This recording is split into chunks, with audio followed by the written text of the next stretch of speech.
Welcome everyone. Now let us discuss about strain energy method in this lecture. तो strain energy method के लिए मैंने कुछ points लिखे हुए हैं। पहला पॉइंट ये बोलता है कि it is a force method that we obviously know. अभी तक हम जितने भी मेथड्स पढ़ते आ रहे थे सब फोर्स मेथड है, तो स्ट्रेन एनर्जी मेथड भी फोर्स मेथड से ही इंडिटरमिनेट स्ट्रक्चर्स के एनालिसिस का एक मेथड है। अब it can be used for determinate and indeterminate structure. तो आपको determinate as well as indeterminate दोनों स्ट्रक्चर्स के लिए आप स्ट्रेन एनर्जी मेथड यूज कर सकते हो। थर्ड आपका बोल रहा है कि it is the application of Castigliano second theorem. हम वो देखेंगे। हमने कैस्टिग्लियानो थ्योरम्स पढ़ रखी हैं, फर्स्ट एंड सेकंड दोनों। तो ये सेकंड का एप्लीकेशन है and it is based on the principle of minimum potential energy. Principle of minimum potential energy हमने डिस्कस किया था लास्ट लेक्चर में। तो ये 4 पॉइंट्स हैं जो कि स्ट्रेन एनर्जी मेथड को एक्सप्लेन करते हैं।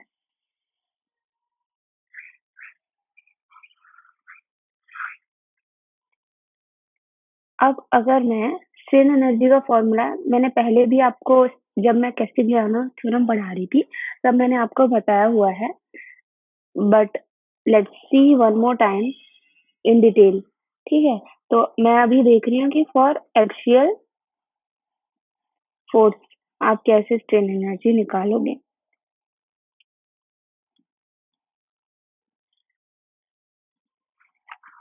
मैंने बोला कि मेरे पास पी डेल्टा कर्व है, जैसा कि मैंने पहले भी डिस्कस किया हुआ है।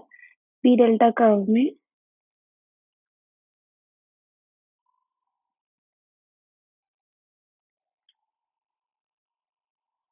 यानी कि फोर्स एंड डिफ्लेक्शन कर्व। ठीक है, अब ये इस कर्व का कुछ ग्राफ कुछ इस तरह से है। तो हमारा स्ट्रेन एनर्जी क्या होता है? स्ट्रेन एनर्जी होता है the area covered under P delta curve. तो अगर मैं यहाँ बोलूँ तो मेरा स्ट्रेन एनर्जी क्या आएगा? 1/2, ये ट्रायंगुलर एरिया है तो वो हो जाएगा पी इंटू डेल्टा। और जैसा कि मैंने बताया था 1/2 पी डेल्टा आप कैसे लिख सकते हो? पी एल अपॉन ए ई। आप 1/2 पी स्क्वायर एल अपॉन ए ई हो गया। ठीक है, ये तो आपका स्ट्रेन एनर्जी हुआ फॉर एनी स्टैटिक लोड। ठीक है, स्टैटिक लोड या एट एनी पर्टिकुलर लेंथ। ठीक है, किसी भी पर्टिकुलर लेंथ पे आपको निकाला है। अब आप अज्यूम करो कि अगर आपको 0 to L लेंथ तक निकालना हो, ठीक है, कंटिन्यूअस निकालना हो, तो आप क्या करोगे? आप लिख सकते हो, आप इसको इंटीग्रेट कर दो 0 to L और आप बोलोगे पी स्क्वायर अपॉन 2 ए dx। तो ये आपका स्ट्रेन एनर्जी का फॉर्मूला बना फॉर एक्सियल लोडिंग। अब अगर मैं बोलूं कि मैं देखना चाहती हूँ फॉर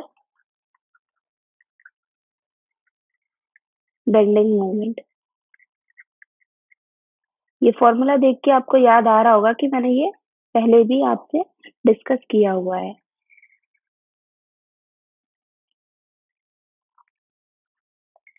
तो बेंडिंग मोमेंट में हम क्या देखेंगे? हमारे पास कर्व है, but this time in place of P delta it is for M theta curve. ठीक है, तो मैं बोल सकती हूँ ये एक्सिस पे एम है, ये एक्सिस पे थीटा है, और आपका लीनियर जो है एम थीटा कर्व आ रहा है। तो आप ये भी आपका वही हो गया force displacement curve, but force आपका मूवमेंट है एंड डिस्प्लेसमेंट आपका रोटेशन है।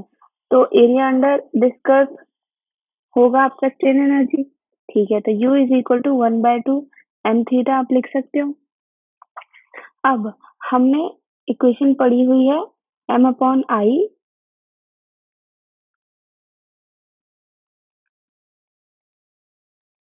Is equal to sigma upon y is equal to E by R. ये इक्वेशन हमने पढ़ी हुई है। तो मैं क्या लिख सकती हूँ? M upon E I is equal to 1/r, और 1/r आपका क्या होता था? कर्वेचर। तो ये हो गया theta by D theta by D x आप लिख सकते हो इसको, 1/r है। तो यहाँ से आप क्या बोलोगे? अच्छा, अगर आपको ये समझ में नहीं आया कि इसको D theta by D x कैसे लिख दिया मैंने, तो मैं यहाँ बता देती हूँ।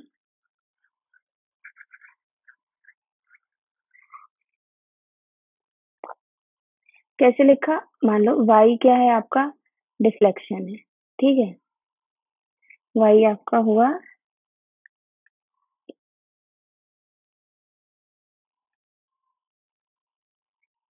डिफ्लेक्शन। तो हमारा dy ओवर dx करते हैं तो ये क्या देते हैं? ये आपका स्लोप देता है, और स्लोप ही तो आपका थीटा है, रोटेशन है। अब अगर मैं क्या करूँ, डी स्क्वायर वाई मतलब डबल डिफरेंशिएट करूँ, ठीक है? मैंने डबल डिफरेंशिएट किया तो ये आपको क्या देता है? Double differentiation gives you curvature. Curvature देता है जिसको आप 1/r बोलते हो। तो आप क्या लिख सकते हो? 1/r is equal to d square y over D x square. और ये आपका क्या हुआ? थीटा का आपका डिफरेंशिएशन हुआ, तो आप लिख सकते हो D over D X of D Y over D x. तो D Y over D X आपका थीटा है, तो आपका सिंपली क्या आया? 1/r is equal to D theta over D x. तो इस तरह से आप जो है 1/r की value D theta over D X रख सकते हो। तो अगर आप यहाँ से रखते हो तो आपका क्या आता है? डी थीटा आपकी वैल्यू आती है m upon m upon E आई इंटू डी एक्स। ये हुआ आपका फाइनल डी थीटा, ठीक है? तो अगर आप ये तो M M U is equal to half M theta अगर आपका स्टैटिक लोड है और किसी पर्टिकुलर आपको प्लेस पे निकालना हो। अगर आपको इंटीग्रेट करके मतलब 0 टू L लेंथ के लिए अगर आपको वैल्यूज फाइंड करनी हो तो आप क्या करोगे? हमने डी थीटा निकाल लिया, हमको सिंपली क्या करना है? हम लिख सकते हैं u is equal to 1/0 to L integration m square upon 2 E I D x. तो ये हुआ आपका formula for bending moment strain energy. तो इसी तरह से मैंने आपको 4 पहले भी फॉर्मूलाज लिखवाए हुए थे। कौन-कौन से थे एक और बार देख लेते हैं।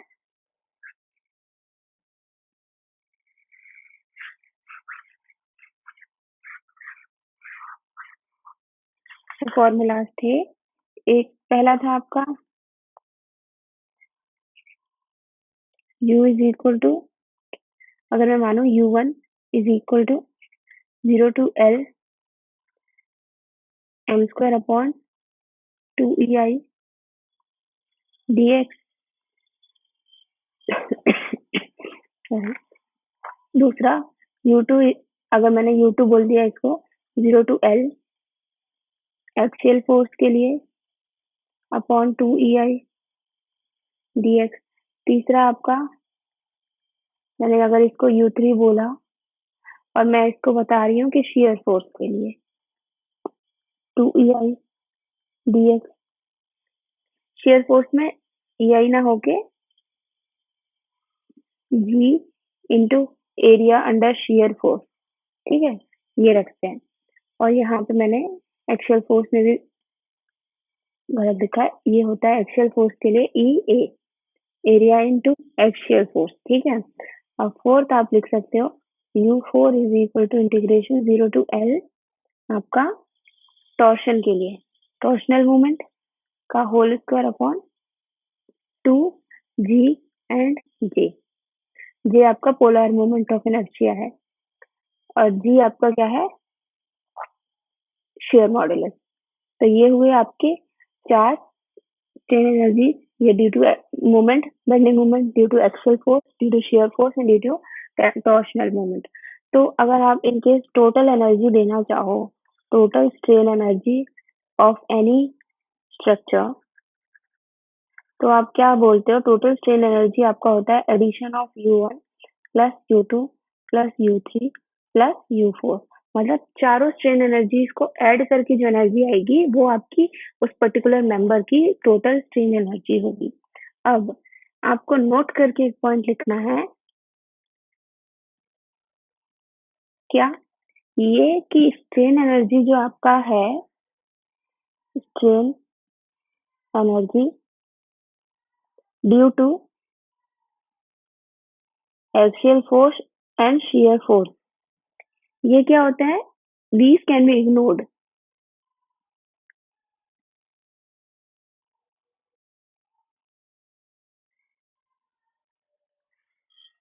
These can be ignored. क्यों?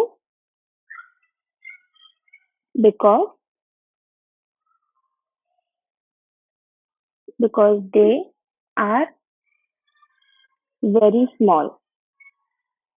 किसके कंपैरिजन में? When compared to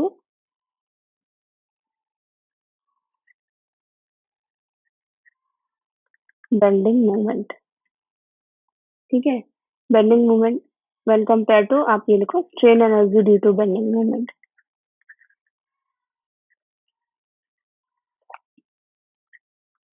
ठीक है, तो आप क्या बोलोगे? आप एक्सियल फोर्स को और shear फोर्स को नेग्लेक्ट कर सकते हो when you have bending movement, ठीक है, और टॉर्शन तो स्पेशल केसेस में ही जनरेट होगा, तो ये स्पेशल केस है। आप बेंडिंग मूवमेंट को ही अपना मेन फोकस दोगे, ठीक है।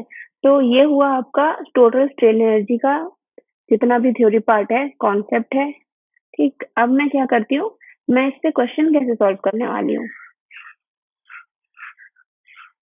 उसका एक एग्जाम्पल बताती हूँ।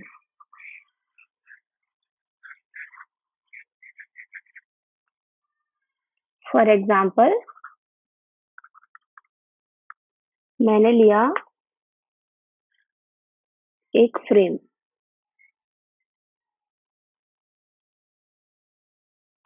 ये पॉइंट मैंने किया फिक्स, ये पॉइंट मैंने किया हिंज, मैंने इस पे लगा दिया यूडीएल। अब मैं क्या बोल रही हूँ कि मुझे ये अगर फ्रेम सॉल्व करना हो विद स्ट्रेन एनर्जी मेथड तो मैं क्या करूंगी? सबसे पहले मैं क्या करती हूँ, पहले मैं स्टैटिक इंडिटर्मिनेसी निकालूंगी। उसके लिए मुझे पता होना चाहिए कि यहाँ पे क्या क्या रिएक्शंस हैं। अब देखो, एक तो मैंने किया, मैंने बोला कि हाँ आर ए है, मैंने बोला एम ए है, इस पॉइंट को मैंने ए बोला है, ठीक है, इस पॉइंट को मैं सी बोल रही हूँ, इस पॉइंट को मैं बी बोल रही हूँ, और एक हमारे पास है एच, एच मतलब हॉरिजॉन्टल रिएक्शन मैंने दे दिया एच ए, यहाँ पे मैंने बोला R C and H C. अच्छा, अब आपके माइंड में एक क्वेश्चन आना चाहिए कि मैंने बोला है आज तक कि वर्टिकल लोडिंग हो तो आप हॉरिजॉन्टल जो भी आपके रिएक्शंस आएंगे उसको इग्नोर कर सकते हो, that you can only ignore in case of beam, beam के केस में।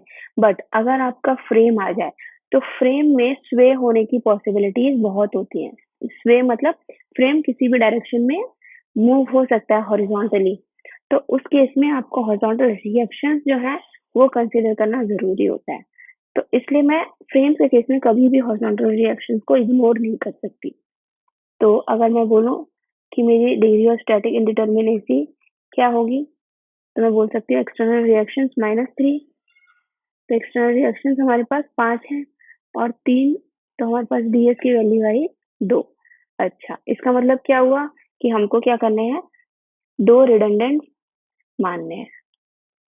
अच्छा, ठीक है, तो मैंने क्या किया, मैंने चूज किया, मैंने कंसीडर किया एमए को एंड मान लो एचसी को, मैंने MA and HC as a redundant consider कर लिए, ठीक। अब मैं क्या करूंगी, मेरे पास स्ट्रेन एनर्जी का फॉर्मूला है integration 0 to L M square upon 2 E I D X. अब यहाँ पे आपका खेल आएगा कैस्टिग्लियानो का, कैसे? Deflection at C. पहले मैं अगर एच सी की बात करूँ, मुझे एच सी निकालना है, तो मैं एच सी निकालने के लिए क्या करूंगी, मैं डिफ्लेक्शन एट सी देखूंगी, ठीक है। और कैस्टिग्लियानो से आपको पता है ये क्या होता है, del u over del HC हो जाएगा, हॉरिजॉन्टल जो भी लग रहा है लोड उसका, उसके रिस्पेक्ट में आपके स्ट्रेन एनर्जी का डिफरेंशिएशन। तो आप सिंपली क्या कर सकते हो, आपने डिफरेंशिएट किया 2m अपॉन 2EI इंटू आपका del m upon del HC हुआ और dx हुआ। ये आपका डिफ्लेक्शन 0 होना चाहिए। क्यों होना चाहिए? क्योंकि ये हिंज्ड है। तो फाइनली आप क्या बोल सकते हो, del u over del HC should be equal to integration m upon EI into del m upon del HC dx, that will be equal to 0, equation number 1। तो एक इक्वेशन तो आपको ये मिल गई जिससे कि आप क्या कर सकते हो, अपना HC की वैल्यू निकाल सकते हो। अब अब मैं क्या करूं,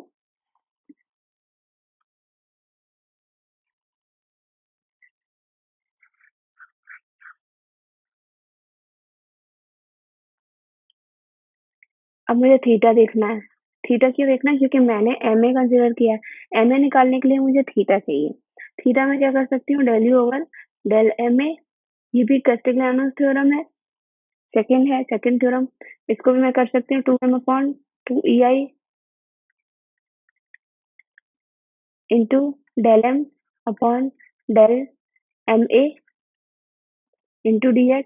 ये आपका 0 के बराबर होगा क्योंकि यहाँ पे कोई भी रोटेशन अभी पॉसिबल नहीं, क्योंकि ये फिक्स्ड एंड है। फिक्स्ड एंड पे नो रोटेशन। तो आप क्या कर सकते हो, आप लिख सकते हो del u upon del MA is equal to integration m upon EI into del m upon del MA into dx, that should be equal to 0। ये आपकी हुई इक्वेशन नंबर 2।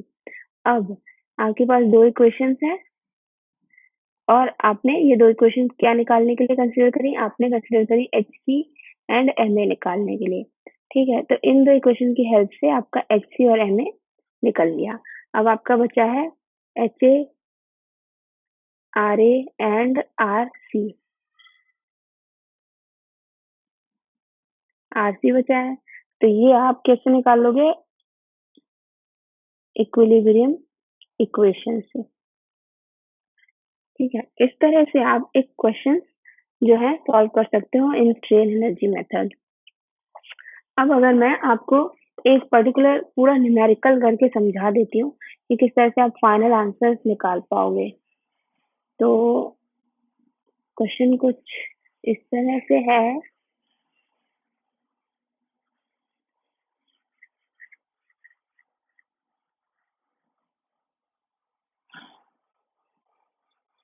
मैंने अब मैं क्वेश्चन करा रही हूँ। क्वेश्चन है, आपको क्या करना है, यूज करना है स्ट्रेन एनर्जी मेथड।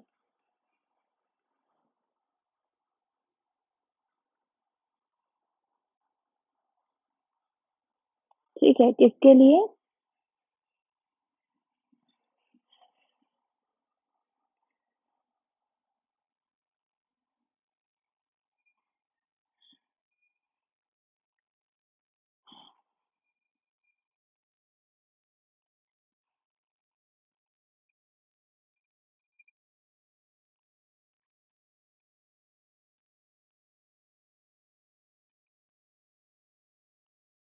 इस पर्टिकुलर स्ट्रक्चर के लिए। आप वैसे किसी और मेथड से भी निकाल सकते हो, मैंने अभी बोला कि मुझे स्ट्रेन एनर्जी से निकाल के दो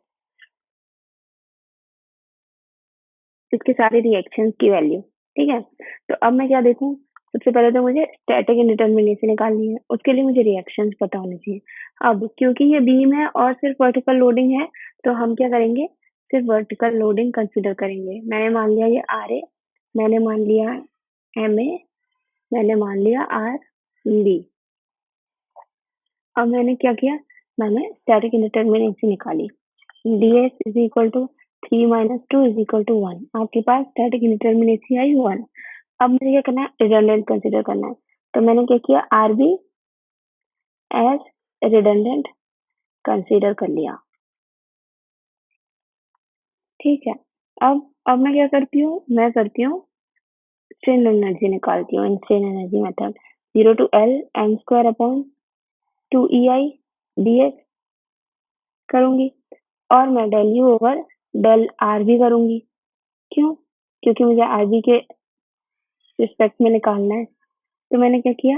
मैंने किया ये M अपॉन EI आएगा ये और आपके पास क्या आएगा? del M मैंने mx मान लो x डायरेक्शन किसी भी एक x पॉइंट पे मैं कर रही हूँ कैलकुलेट, तो del RB लिखूँगी और dx ये आपका 0 के बराबर होना चाहिए।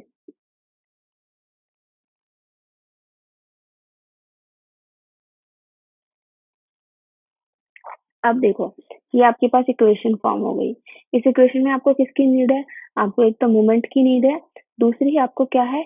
आपको del mx upon del RB की ज़रूरत है। ये अगर 2 चीज़ें पता हो आपको स्ट्रक्चर के लिए, तो आप क्या कर सकते हो? ईज़िली फाइंड आउट कर सकते हो आपके ये del u upon del RB की वैल्यू और उससे आप क्या करो? अपना आंसर निकाल सकते हो। ये आप क्या होगा? ये थीटा डिफ्लेक्शन एट B होगा। ठीक है ना? क्योंकि del u over del RB आपको डिफ्लेक्शन एट B देगा जिसकी वैल्यू आपको 0 आनी चाहिए क्योंकि आपने यहाँ पे रूलर लगा रखा है। अब अब मैं क्या कर रही हूँ? मैंने मैंने एक टेबल बनाई। अब नेक्स्ट स्टेप हमारा होता है स्ट्रेन एनर्जी में कि आप टेबल बनाओ।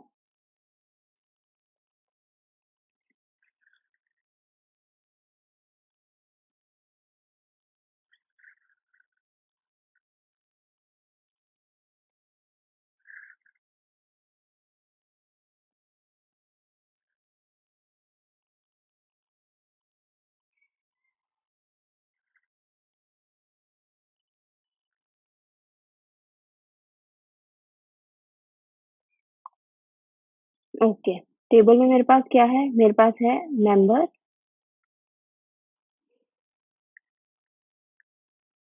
ठीक? मैं यहाँ पे mx की वैल्यू लिखूंगी। मैं यहाँ पे del mx upon del RB की वैल्यू निकालूंगी और मैं लिमिट्स ले रही हूँ। तो मुझे स्ट्रेन एनर्जी निकालनी होती है पूरे स्ट्रक्चर की, तो मैं मेंबर वाइज चलती हूँ, ठीक है? तो मैंने सबसे पहले क्या किया? मैं यहाँ से स्टार्ट कर रही हूँ इस पॉइंट से, तो मैंने मेंबर लिया CB, ठीक है? सबसे पहले मैंने मेंबर CB के लिए मोमेंट निकाला, तो मोमेंट के लिए आप क्या करोगे?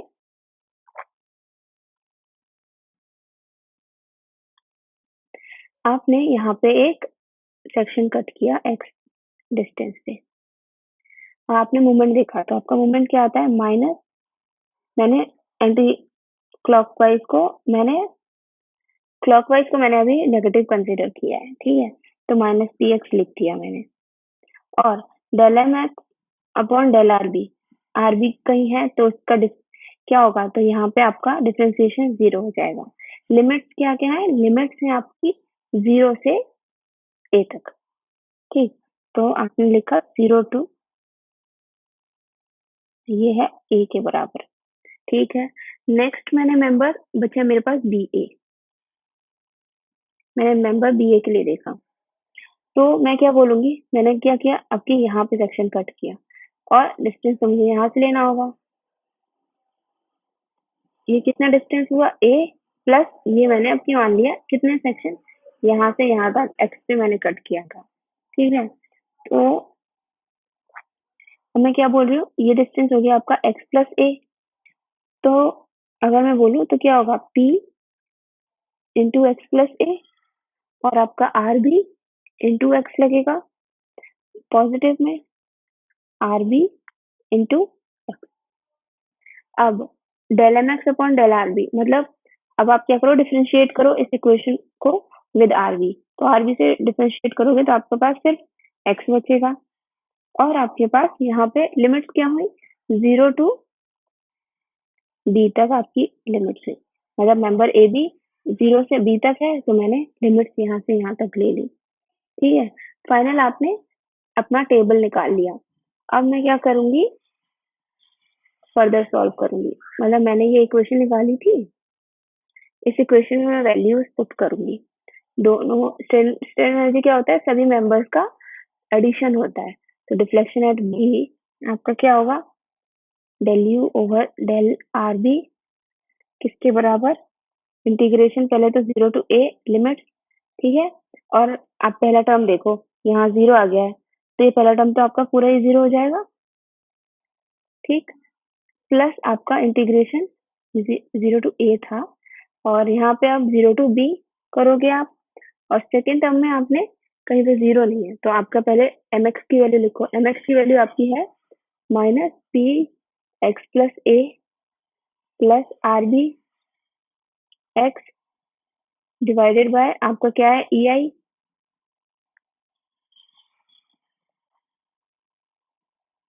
और मल्टीप्लीकेशन में आपका क्या है एक्स, इसकी वैल्यू एक्स है डी एक्स, ठीक है? ये आपका हो जाएगा इक्वल टू 0। तो आप अगर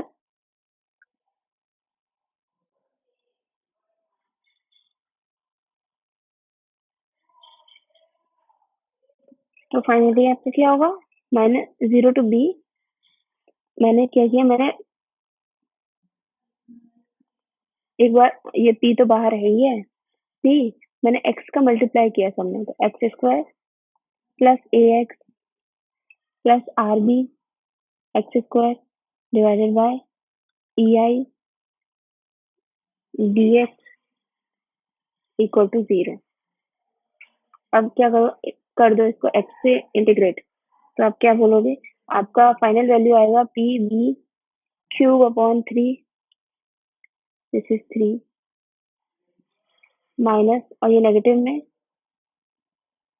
P A B square upon 2 plus R B B cube upon 3 equal to 0। तो आप क्या देख रहे हो, इस तरह से आपकी जो है यहाँ से आपको फाइनल पता चल रहा है कि आप आर बी की वैल्यू निकाल सकते हो in terms of P B and A, ठीक है? कैसे, तो आपका आर बी की वैल्यू कैसे आएगी, आप लिख सकते हो इसको finally 3 upon B cube P B cube by 3 plus P A B square by 2। तो आपने फाइनली आर बी की वैल्यू लिख दी, that is P plus 3/2 P A by B. तो ये है आपकी आर बी की फाइनल वैल्यू। अब आपने आर बी आपका रिडंडेंट था जिसकी आपने वैल्यू निकाल ली। अब आप सिंपली क्या कर सकते हो, बाकी जो दो बचे M A and R A वो भी आप इजिली सॉल्व कर सकते हो।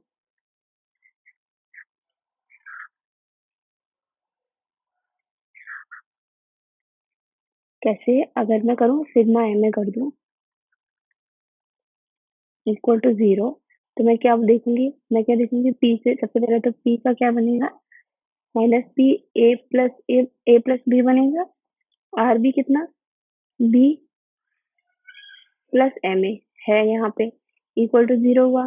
अब सब वैल्यू रखो, माइनस पी ए और माइनस पी बी और आर बी कितना है, तो plus P into B plus 3/2 मतलब 1.5 पी इंटू ए, बी से बी कैंसिल हो गया plus M A equal to 0।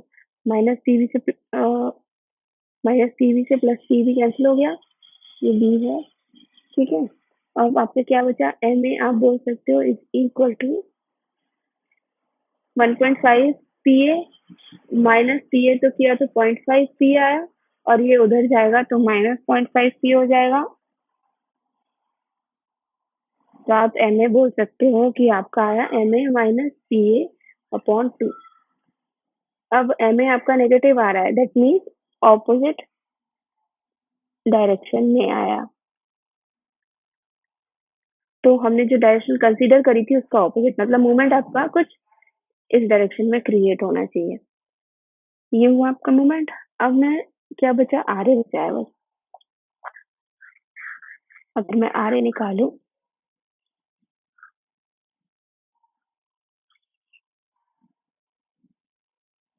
तो मैं क्या करूंगी, sigma F Y equal to 0 करूंगी और क्या करूंगी, ये हो जाएगा R A plus R B minus P equal to 0। तो आप बोलोगे R A is equal to P minus 1.5 PA/B आपका आर क्या आया इज इक्वल टू -1.5 PA/B। अब देखो PA की ये RA की वैल्यू क्या आ रही है, ये भी नेगेटिव आई। नेगेटिव आई का मतलब क्या हुआ, ये डाउनवर्ड्स लगेगी। तो इसका भी जो हमने कंसीडर किया था अपर डायरेक्शन में, it should be reality in reality it should be in downward direction. तो इस तरह से आप क्वेश्चन एनालाइज करोगे with strain energy method. Next lecture में हम कॉन्सेप्ट ऑफ स्यूडो फोर्स देखते हैं। Thank you everyone.